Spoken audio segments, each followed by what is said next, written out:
warahmatullahi wabarakatuh.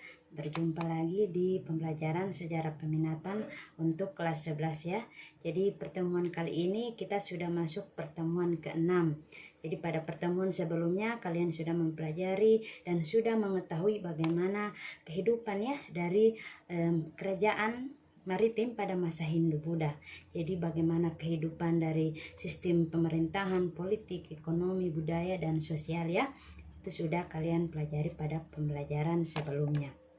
Nah, untuk pembelajaran pekan ke-6 ini yaitu kalian akan mempelajari bagaimana pengaruh dari sistem ataupun kehidupan dari masa kerajaan Hindu-Buddha bagi rakyat Indonesia atau bagi bangsa Indonesia. Nah, seperti apa pengaruhnya? Silakan disimak penjelasan berikut ini. Pengaruh sistem pemerintahan kerajaan maritim pada masa Hindu-Buddha.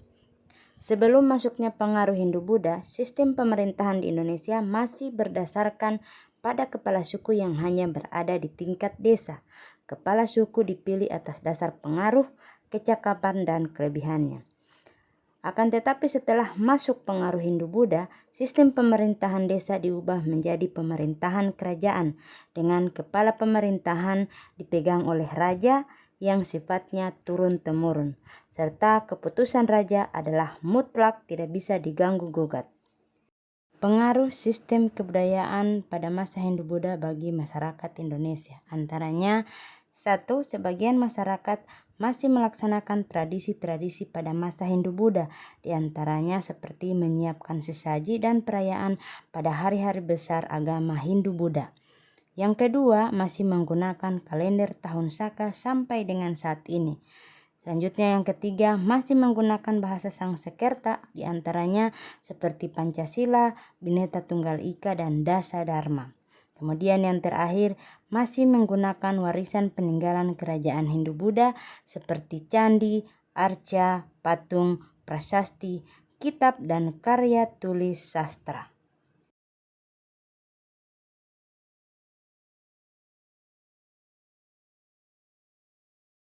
Pengaruh sistem ekonomi pada masa Hindu-Buddha bagi masyarakat Indonesia sampai dengan saat ini.